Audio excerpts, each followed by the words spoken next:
Welcome everybody to Two Rivers Bizstarts, an organization that's based here out of the Leicester Public Library. We're a program of the library, and we're really dedicated to helping entrepreneurs get a start here in Two Rivers and more broadly throughout Manitowoc County. So if you've got a business idea, you're looking to get some support, you're looking for resources in the community, we serve as really kind of a concierge to be able to direct you to the right kinds of resources and people and experts who can help you get a leg up on your competition and be able to start up a new business and do a lot of successful things and help our local economy as well. So if you haven't heard of us before, please like us on our Facebook page, which is Two Rivers Bizstarts. And we also have a website, which is tworiversbizstarts.com, where we also do some longer blogs, and we'll also be sharing this video as well. So today, we're very lucky that we have some great experts coming in from CLA Connect. They're CPAs, Dennis Swetlik and Scott Stuckmann from CLA Connect. And they're going to be talking about some considerations for financing and starting up your new business successfully. So please join us. We're going to do a little bit of a Q&A afterwards. And if you like this, please like the video, share it with your friends, and comment below. And we'd love to hear from you and help you with your business idea as well. We'll be right back. Good evening, and welcome to Financing Your Business. We intend to talk about more than a couple of different ways, but a number of different ways of financing your business, equity and debt. It could be for an ongoing business, or it could be for a new business, a biz start. Myself, I'm Dennis Swetlik. Scott Stuckmann.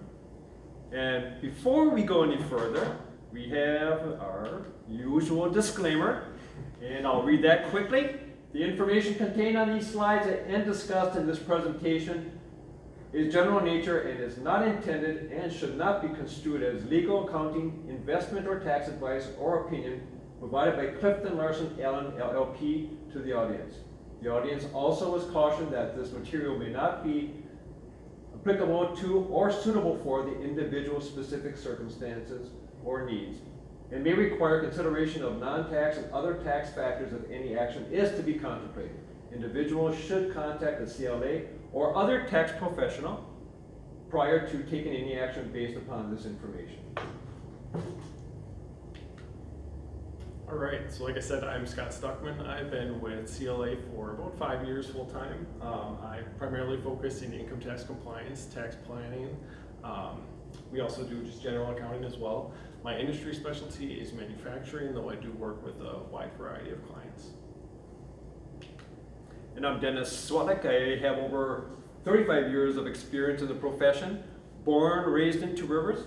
My areas of focus over those years has been primarily in nonprofits and manufacturing, and I've done compilation work, reviews, audits, and tax preparation and advice. All right, so Clifton Larson Allen, we have more than 60 years of quality service and experience. Dennis and I actually from Manitowoc office here, and we recently joined CLA back in January. We used to be Schenck, now we're CLA here locally. Among the nation's leading professional services firm, we have more than 6,100 people, so we upgraded from about 600 in Wisconsin up to 6,100 people now, and more than 120 locations across the U.S. So we're kind of coast to coast. We had a nice footprint across Wisconsin that really complemented CLA's original footprint. So tonight, we hope to cover equity financing, debt financing, other forms of financing and techniques. Then we're going to morph into preparation for financing as far as preparing for a business loan or for enticing some equity ownership, and then maintaining good relationships with those shareholders or stakeholders, and then finally some resources that we have locally that will help an individual or a business acquire financing. Before we talk about financing, are you ready to start a business? We take it that you've already looked at what product or service you're looking to offer. Is there a market for it? Are you ready for the dedication of time and effort that's required in running a business? And are you most likely, you'll most likely answer these questions, and that's the reason that you're here tonight. So we're going to start with breaking down equity versus debt financing. Equity is ownership in a company or ownership in the business. It can be stock. It can be units of ownership as in an LLC or limited liability company. It can be a percentage of ownership as in a partnership. Debt is usually coming from financial institutions, sometimes government, and sometimes friends and family. So let's start with equity financing. Now, who would be interested? Is you can look at, it can be people you have been in business with in the past. It can be retired CEOs or CEOs that are looking for doing something different. It can be business owners of companies that you may be interested in doing business with. It could be family members, it could be friends. We see that a lot in breweries or the beer market now. You see a lot of college buddies getting together and starting those types of businesses. Executives and former executives, like I said, you may network with potential customers, again, past business relationships. The big question is, can you adapt to a business marriage? And that's always the biggest thing. It can be difficult at times. I've been in partnerships. The thing is that most of the time you got to come to some kind of a consensus.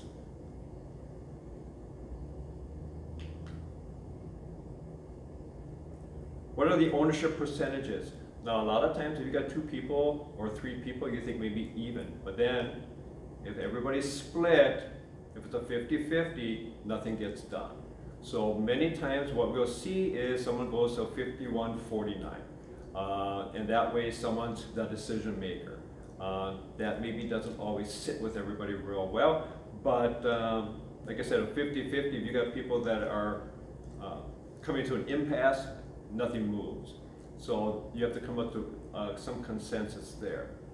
What form of equity ownership is it? Many times we would look at it as cash. And more times than not, probably better than 75-80% of the time, it's cash that's thrown in.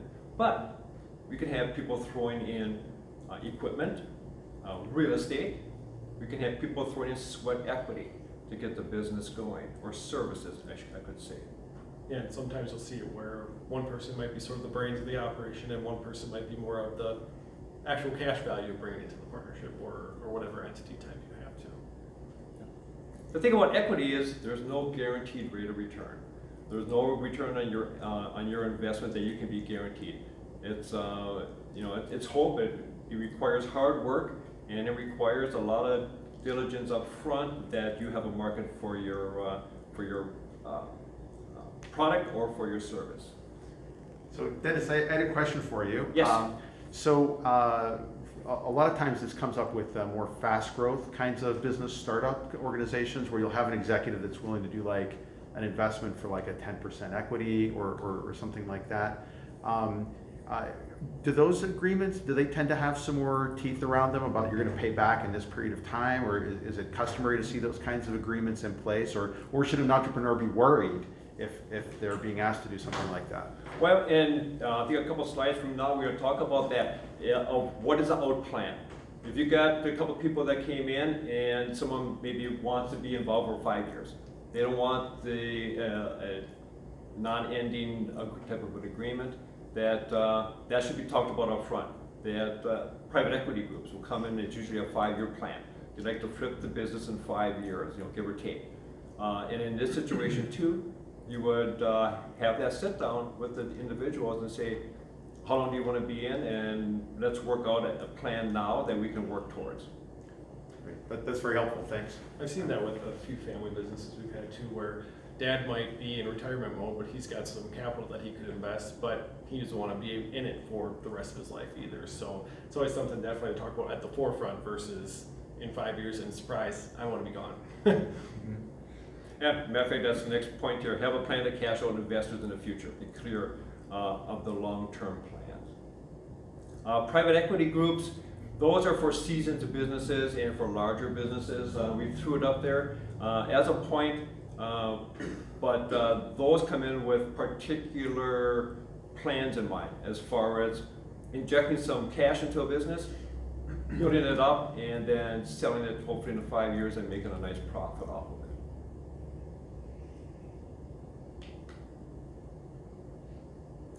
Earlier stage companies, again, want to attract private equity. That's something that has to be seasoned, a mature type of a business. And again, later stage investors would want certain preferential rights, preferred stock, but that's something we don't see much around here, especially in a small company. All right, so debt financing, we have 4 different types here: financial institutions, government, family and friends, and yourself as the owner being part of the financing. Click the next one, Dennis. Thank you. So debt financing, financial institutions, this is really your traditional one. You're going to go to a bank or a credit union and go get a loan.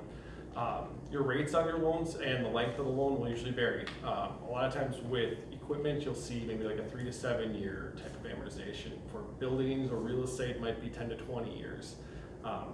If it's more of an operating line of credit type thing, it's usually an annual loan. It kind of relates to how long it lived is the related asset that you're borrowing against. Banks are a lot more willing to give you money for a longer period of time for real estate because hopefully your building doesn't just fall over at some point here. Equipment might just run out because it gets old or it's outdated and things like that. So they'll do that for a shorter period of time. Third point, for an annual line of credit, a lot of times we try to suggest our startup businesses try to get some level of line of credit set up right away.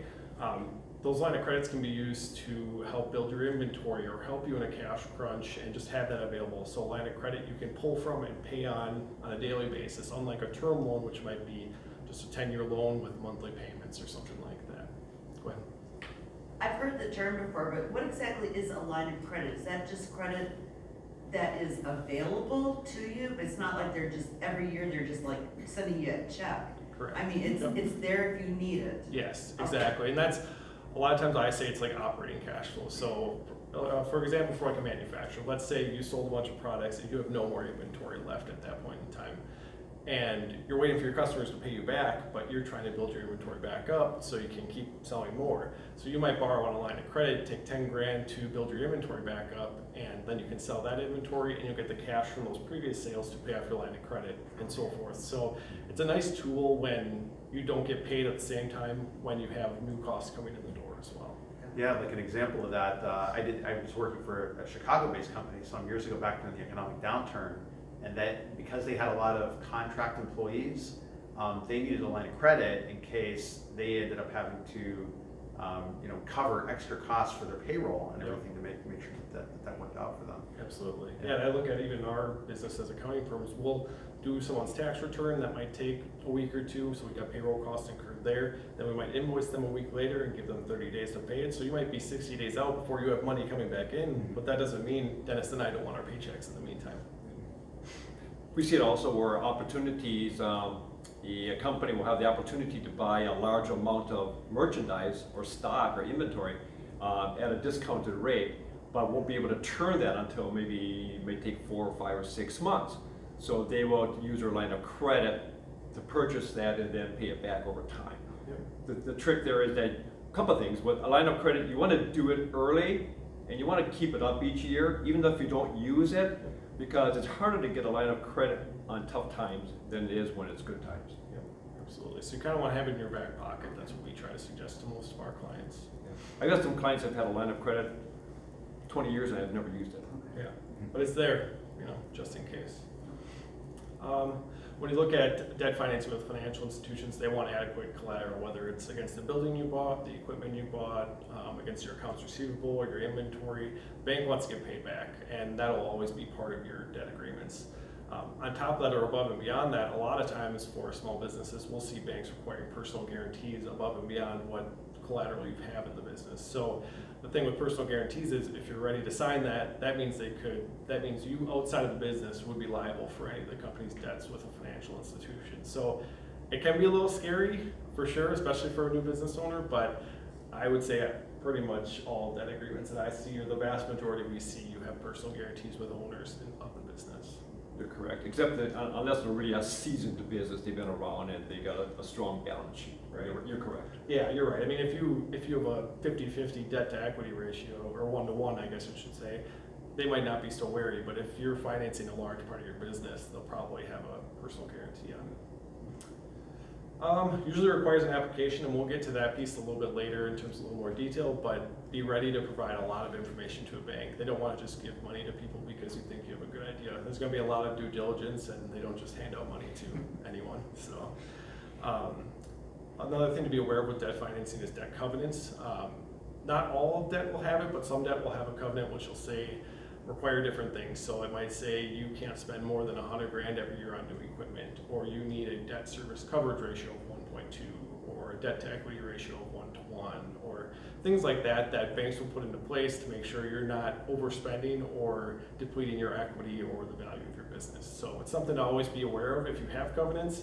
I had a client this year that kind of got bit by that because they never told us they had covenants, and then they failed them all for the current year. And the bank's obviously not happy when they do that. And a lot of times with covenants, that if you fail them, in theory, the bank could foreclose on you at that point. So you got to be careful. A lot of banks will work with our clients, give them a year or two, but if you're failing them 2-3 years in a row, that's when they start to get a little worried, and it can get a little scary at that point. But it's always something to keep in the back of your mind for sure when you sign those agreements. Because I think sometimes people are like, yes, money, great, I can buy this, but definitely read all of the fine print and be aware of what you have to report to it. You're correct, and Scott's correct. They'll put a constraint on how much equipment you can purchase. They can put a constraint on how much money you can take out. They allow you to take out money to pay taxes, your personal income taxes or the corporate taxes, but that's the extent of it. Everything else has got to be put invested back into the business to help pay debt. Absolutely. And like Dennis said before, it kind of depends on your financial situation, but I would say the more leverage you are, the more requirements a bank will put on you. All right, debt financing for government. A lot of not a lot, but most of our local municipalities have loan funds and things like that. And I would say they tend to be tied to job creation or buying new equipment or expansion of a business. And the point being that they want economic expansion in their municipality. A lot of times I've seen it's mostly for seasoned or developed businesses. It doesn't need to be a booming giant business, but at least something that's got a few years of, yes, we make money and we'll be able to pay the municipality back. I have seen it a few times with startup companies, but in those scenarios, it's usually a small portion is financed by the municipality, and there's a lot of bank debt potentially to supplement it. So it's out there, but I would say it's a little harder when you're a startup business versus more of a seasoned business, or you have a few years under your belt. Is that because of the requirements to qualify for those kinds of government municipality loans? I don't know if it's that as much. I would say a lot of times I've seen it seems like they're more conservative than say a bank would be, because you're using taxpayer money versus a bank's money. And I mean, they have stakeholders too, but I mean, it can be very bad press if the city ends up lending money to someone that goes under and you cost taxpayers $100,000 or something. So you certainly want to be careful and mindful that, make sure you're investing in someone that can be successful and can pay the city or municipality back. I just wanted to say I'm on the Business Industrial Development Committee for the City of Two Rivers, and recently with the CDBG close, we have more flexibility with the money that's in our revolving loan fund. We just had a meeting last night, and we're trying to come up, we're authoring an updated and revised version of our RLF guidelines because things have changed so drastically. We're one of a few lucky communities that was able to retain the money that they had. But one of the things that came up last night that really got us talking and thinking was the fact that right now it's like, what is it, 2,080 hours equals one full-time employee. And of course you could have 4 people who are working part-time, it's all down to hours. But the thing is that if you require for, let's say, like $30,000 or $35,000, you have to guarantee one full-time employee. It's very difficult for a new business to really wrap their brains around that, and how many people do we actually need? And the thing is, with automation, the FTEs, they're not a thing of the past. We don't want to get rid of them or ignore them, but by the same token, with automation, it's like, well, I'm going to need 60,000. but I only need one person to operate that machinery that used to take 4 or 5 people, you Yeah. know, for the, you know, the same manufacturing capability. Yeah, absolutely. I could totally see a shift with that too, because I mean, whether it's new businesses or existing ones, the fight for people is the #1 fight for everyone right now. So to guarantee, yes, we're gonna get 6 new people this year, it might not be that easy, because you might have the capacity for those people, but you might not even be able to retain that many people during that year too. Right. So it certainly is a battle. Talking with some other people, looking forward, and just because the labor market is so tight, that you may find people who are retiring or close to retirement taking it on a part-time basis. Instead of working 40 hours a week, they may be working 25. Maybe they don't need the insurance and some of the bennies. Maybe the spouse is continuing working, or they have some other program set up. But you may see some of these people going back, but not on a full-time 40-hour, 2,080 hours a year on a job. Right. Absolutely. Just one quick thing we talked about. We want to make sure that people don't confuse government financing with SBA. And SBA is a different program, part of debt financing, but it's more related with bank financing. Maybe Scott, you can talk a little bit about. So that's the Small Business Administration? Yes, Okay, correct. yeah. Yeah, I mean, I don't know all the details of it per se, but I know that banks will work with the WEDC to, I think it's kind of covers their butts a little bit more. So too. WEDC is Yeah. Wisconsin Economic Development Corporation? Yes. Is that- Yep. okay. So sometimes with an expanding business, what they'll do is the bank will partner with the SBA to have a little more coverage for themselves in case something doesn't get paid back, but it also allows them to potentially lend a little bit more or lend at a better interest rate too. Correct, a little bit longer maturity, Yep. something that's going to bring that monthly payment down a little bit. But the SBA again is kind of the safety net for the bank, that in case things do go south, you know, the SBA is there to pick it up. But SBA does have its guidelines also. They got some stringent guidelines because they just aren't there to catch anybody. They want to make sure that this is a viable business and a viable business opportunity. Absolutely. So debt financing for family and friends. The one great thing about family and friends is maybe, hopefully, if you went this route, they would give you a better interest rate than a bank would. But at the same time, I don't typically suggest it because it can get you into a bad relationship if you don't pay them back. It's not that it's a bad thing, but I think if I went to my dad and said I want $10,000 for my business, hopefully he's under the understanding that if things went really badly, he might not get paid back, and he can stomach that, and we'll still be father and son afterwards. So it's something that's out there, but you know, you definitely want to talk through it and be very clear with all people involved that this is a business, there's risks, and you know, on a worst case scenario, you might not get paid back, and can they live with it? Can you live with it? And make sure you're all on the same page that way. And can the rest of the family live with it too? Yeah, that too. Yes. I can just imagine Christmas dinner Yes. at 2 separate houses. So, I've seen it bad on both sides. I've seen in situations where the person lends money and doesn't get paid back. Then everybody points fingers to the person who had the business and failed to pay, you know, uncle or whomever back. And I've seen in situations where they on the other side, where they were hurting because they took resources away from somebody else. So it doesn't work out the best in many situations, other than like, again, father, son, or you know, direct lineage maybe. But when you start to get into uncles and aunts and that, sometimes not quite A so. little dicey. All right, so debt financing for yourself. One option that we do see, not overly often, but depending on your type of retirement plan, if you've got a 401k account, and if I had $100,000 in my account and my plan allows for it, I could take a loan from that account and use that to finance my business. Now you have to be very careful with that, because if you default on that loan and it was pre-tax money that you took out, you would potentially have a taxable distribution at that point in time. So if I took my 100 grand, decided I couldn't pay it back, or my business fell through, I might have 100 grand taxable income at that point in time. And if I'm under 59.5, penalties and so forth too. So it's okay to do it, but it's one of those things where it's like that should come back first in terms of being paid, and make sure that's paid, because you don't want a 1099 at the end of the year surprise for your tax accountant, and they say, where'd this 100 grand come from? And you have no cash necessarily to support it at that time. So credit cards, you know, we see people finance parts of their business with some credit cards. It's not ideal because typically your credit cards are going to be high interest. So, but What interest rate are they basically sitting at? I'm curious.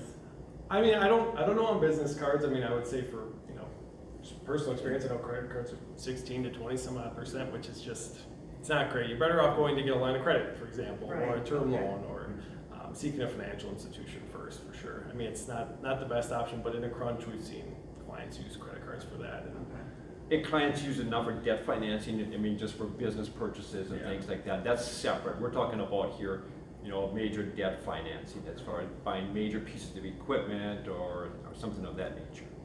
Absolutely. For a lot of people too, home equity is an option because for a lot of people, your house is where a lot of your dollars have been spent over the years. So if you've got a good amount of equity in your house, you could take an equity loan to finance your business that way too. Might be a little easier because you've got a good piece of collateral sitting there to use as well. But it's one of those things where you have to be ready to potentially lose your home in that scenario too. So it's, there's a lot of risks, but it's might be worth it in your scenario. You just got to take time to analyze it and make sure it's for you. Other financing techniques or other forms of financing. This first bullet point is for maybe a little more of a seasoned business too, but over time, if you've got really good employees, sometimes they might want ownership in your business down the road. So if you've got someone that's been working for you for 5 years, they might say, I want a 5% interest because I see we're making money, we're doing really well, and I contribute to it. So there are different options to give employees ownership or finance ownership, things like that too. So that's something I always consider going forward. Sweat equity is kind of related to that too, and Dennis talked about that a little bit, is if you've got someone that has really great skills that can come in, that might be worth giving them ownership just based on that. Yes, they might not give any dollars, but just the fact that they're awesome at whatever they do might be worth it for you to get them into your company. Might be a situation where an attorney comes in and an attorney helps set you up in the business. You don't have the cash, and there have been many attorneys that have done that over the years, that you give them 5% stake in the business or 10% stake. So this is something that's come up for me as a consultant that drives me a little bit up the wall, where I'll be working with a startup business, and rather than wanting to pay my rates to work with me, they want to offer me an equity compensation for my work on it.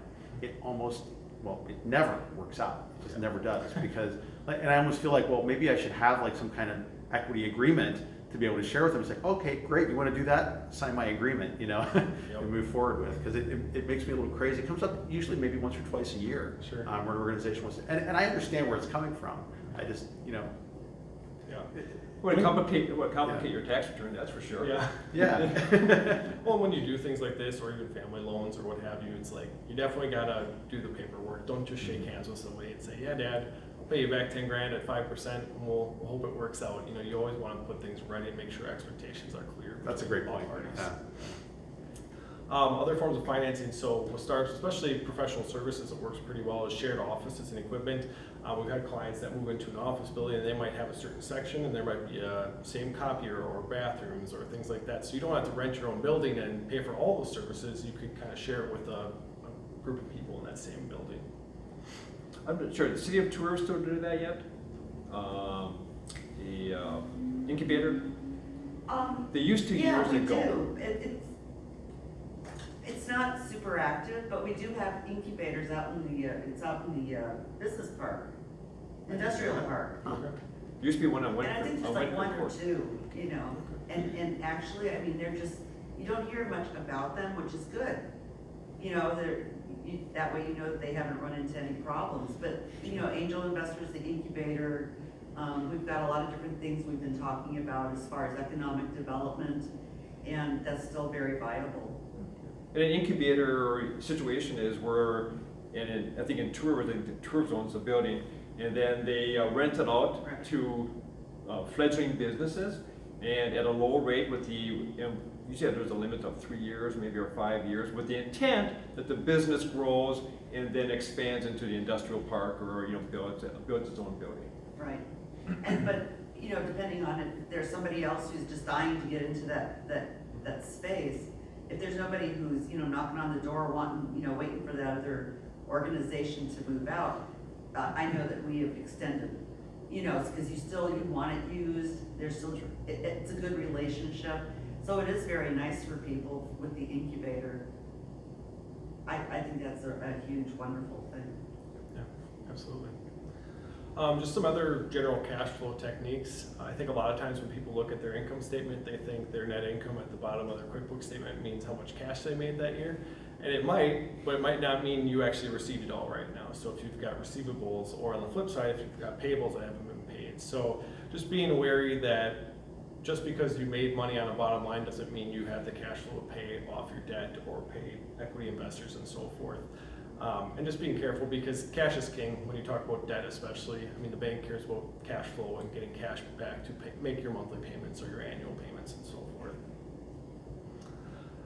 Negotiating delayed payment terms with vendors and contractors. We do suggest this to a lot of clients to try to match up your receipts for your products or services versus what you pay. So if your vendors are giving you 60 days to pay and you're giving your customers 30 days to pay you, you might be able to more closely align your cash going out and your cash going in. So definitely utilize it if you can, or if it makes sense, because I know sometimes your vendors might penalize you if you don't pay timely too. So it's a hard balance, but if you can use it to help balance your cash flow, definitely think about what vendors you can pay first, second, third, and so forth.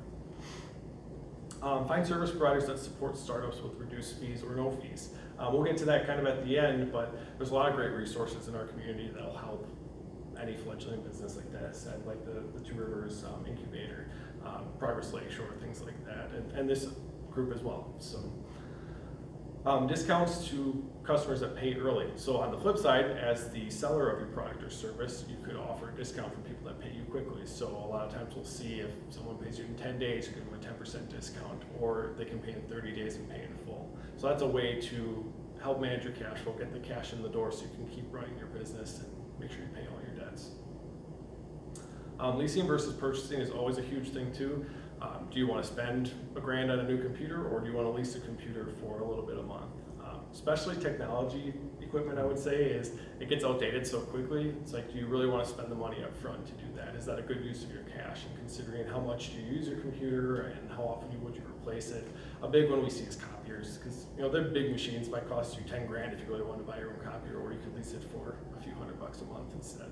And a good point is, it depends upon the seasonality of the work. Transportation industry can be seasonal in some sectors, and if you only need a truck or a trailer for a 3-month period, does it pay to really go out and spend $150,000 for a tractor unit, and you're only going to use it for basically 3 months of the year? So then you got the Penske's out there, you got a number of leasing companies that you can lease it for a 3-month period, which is a lot more financially advisable than going out and doing a full purchase.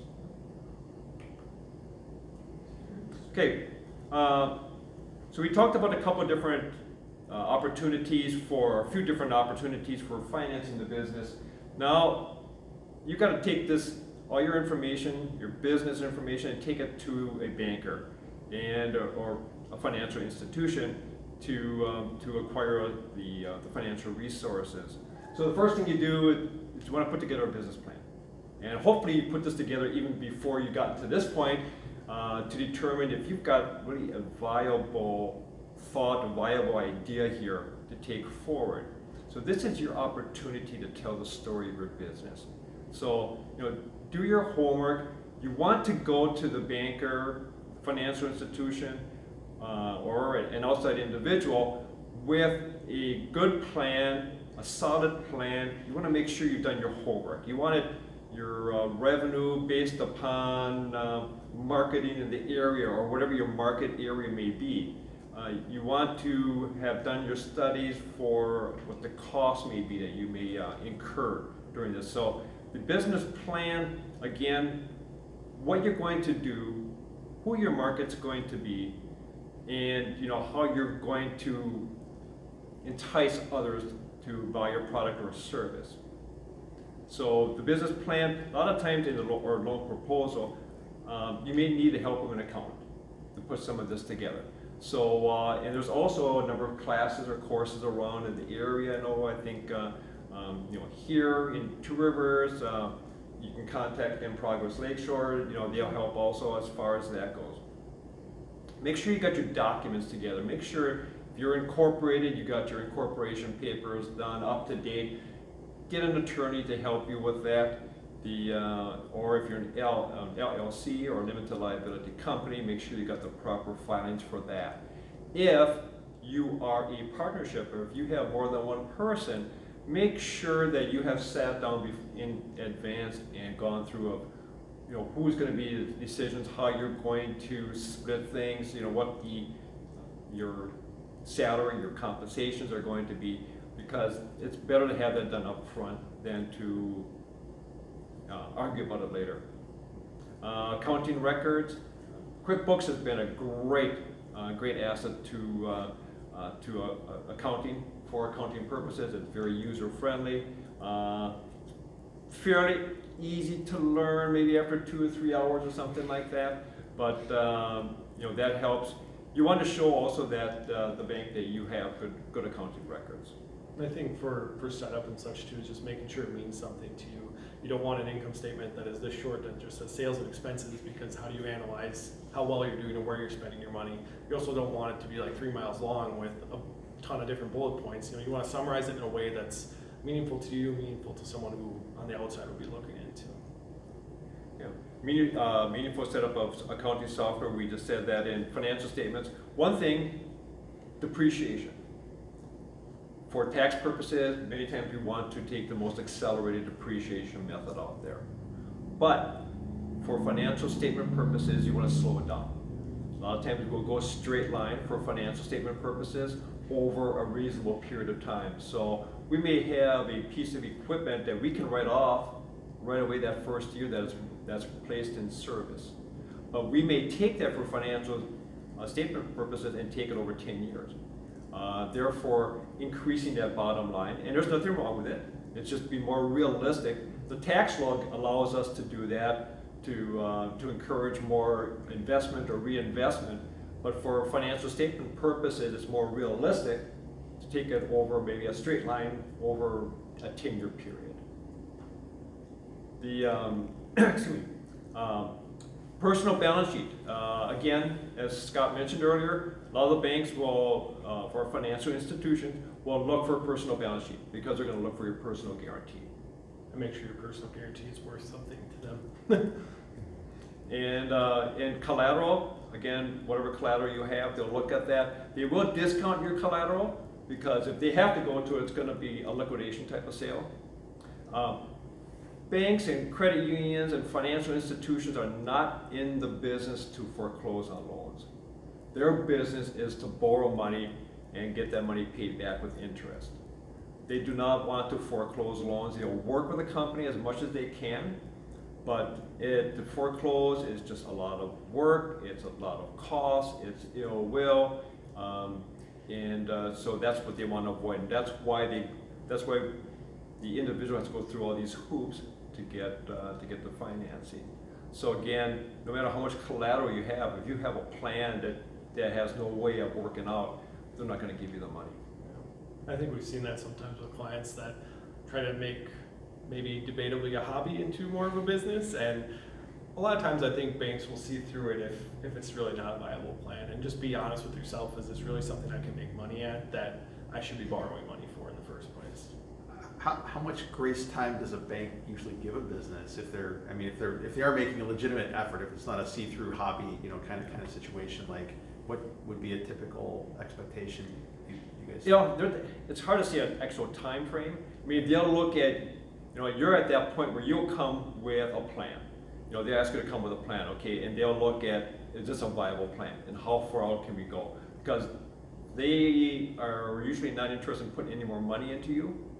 So they may let you work it out a little bit, but if they can read through and they just say, there's no way this is going to work out. The sooner the better that we get this. Usually they'll ask, hopefully that you can find a buyer for the business rather than them actually foreclosing on it. Yeah. So they'll kind of work with you that way, unless you really have gotten into a real impasse with them. But for the most part, they'll work with you. But we've seen companies that they really have extended, they've gone over backwards to help out a business. But it's like 6 to 18 months. I mean, just really high level as what I would estimate. I mean, like you said, they don't want to foreclose. I mean, they lent you money, they had faith in your business, they don't want to foreclose, they'll lose money too. So I think a lot of times they'll work with you as long as you can bring something viable to the table, saying this is how I'm going to turn things around. And I think especially if they can see that you're making an effort and you're doing everything humanly possible, do you think that there's a little bit more built-in flexibility because we are a smaller community? Whereas like in LA or Atlanta, where they probably just tell you there's the door, you know, we're taking your home, Yeah. you know. I think so. I mean, I guess the way I look at a lot of our banking relationships with our clients is they're very personal. It's not that you just went to the bank and you talked to a random teller to get your loan. You have a banking officer that you would be dealing with on an ongoing basis, and they are connected with you and they understand what's going on in your life and in your business and everything. So I would say yes. It depends on the bank, obviously. And I think that's what part of it is. It depends upon maybe how local the bank is and where these decisions are made. Are these decisions made locally, or are these decisions made from out of town? And sometimes when it's out of town, it's, you know, there's no face, and you know, the emotions aren't there, and the close relationship may not be there. So that's something that you have to look at up front. What's your relationship with your banker? Is it a close one? Is it someone that's in the area? Okay. So those are things that I think you have to look at, and but I think that's. Let's see, collateral, can we talk about that? Financial forecast, again, I think probably good to bring in an accountant on this, unless you have some accounting, you know, expertise or accounting knowledge behind you. You have to be realistic on your numbers, because they're going to ask you how you came up with your numbers, and make sure you forecast what your cash flow is going to be, not just okay, our revenue each month is going to be, you know, 10,000, 20, and all that, and then my cost of goods is going to be 40%, so okay, that's going to be 40% of that, and my expenses are going to be a fixed amount of 12,000 a month, or whatever it may be, because your cash flow, as Scott I think alluded to earlier, you have to buy your merchandise up front, and then it's going to be converted if you're a manufacturer, and then you've got labor in there, and then it's got to be, then it sits on the shelf maybe for a while, and then it's purchased, and then you've got 30 days or 60 days to pay that back. So now you've got a gap of cash. Your cash go out up front, but you're first getting your part of it maybe 3 months later or 4 months later. So when you put together your forecast, you can forecast by month what you forecast your sales to be and your expenses to be, but then you have to convert that to cash flow, because that's going to tell you what your gap is going to be and what your minimum amount of cash is going to be to start up the business. Yeah. That might help you gauge how much of a line of credit you might need Okay. in the meantime as well. Right. Yeah, and that doesn't take into account as far as the equipment that you're going to need also. That's a separate. This is just startup money, you know, to get you going. We talked about cash flow and budgeting. Again, revenue is a big thing. Again, you just can't put down any kind of number. You got to show what your number, what the drivers are, how you're going to take away sales from your competitors. You know, how do you have a better mousetrap out there? And then again, understand how much capital your business will need. So a lot of times, if you're looking for an accountant, I guess you need to, you know, maybe make sure you find someone who's comfortable. Make sure that someone who knows the industry or the sector that you're getting into, and they can help you. I think a lot of times too, what I've seen with clients that are starting to either start a business or expand on their business is we'll do forecasting in multiple ways too. It might be sort of a worst case scenario, okay, or pretty feasible, and then best case scenario. So at least you have a little more analysis than just saying, this is what it's gonna be next year if I get this new piece of equipment kind of thing. So trying to be realistic, like Dennis said. I'll talk about this one. Maintaining good relationship with your stakeholders. So when we say stakeholders, it means anyone that's lending you money, anybody that would, I guess, have any kind of meaningful relationship with your business, whether it's equity, debt, or your customers or your vendors and so forth. Number one, we talked about, are you keeping an eye on your covenants?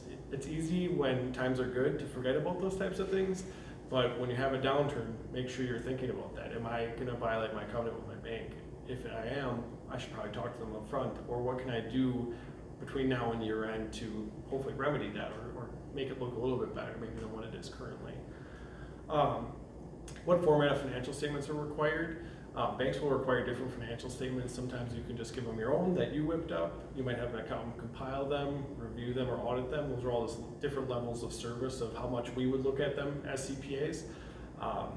And in terms of format as well, I mean, there's different accounting methods. Do you just need cash flow type statements? Do you need actual accrual basis statements? And by accrual basis, I mean you record your revenue when it's earned versus when you actually receive it. So you'd have an accounts receivable on your books. On the flip side, you have accounts payable for expenses you've incurred but you haven't paid yet. So a lot of times GAAP or generally accepted accounting principles would require accrual basis statements. And the good thing about accrual basis statements, and I would say that's the industry norm, is that it's typically the best picture of where you are. It might not mean show exactly where your cash is per se, but it gives you the best picture of what your actual liabilities incurred are and what your assets that you have on the books are as well.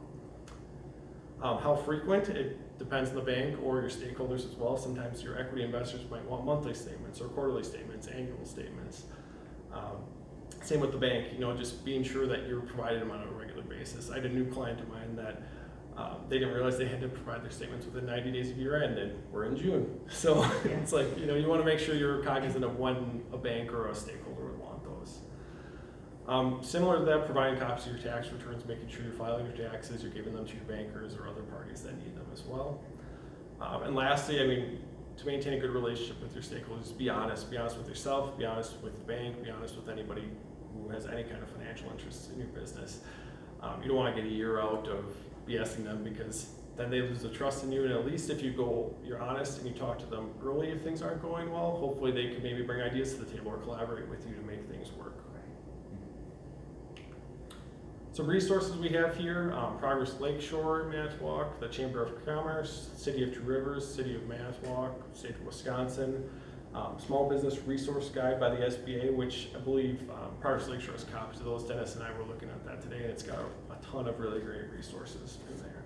Yeah. And then financial institutions, bankers too. I mean, a lot of the banking officers that I mentioned, this is what they do. They have a lot of great resources to say, what do you need to provide to them to get financing if you're looking for that. And many times, you know, many of us professionals, accountants, and maybe attorneys, we're willing to sit down with someone, you know, to talk generalities. You know, just to point someone in the right direction to get them going. You know, that's what we're here for, and you know, hopefully lead to something, you know, further down the road. But we always like to see, you know, people taking that chance, being an entrepreneur. Absolutely.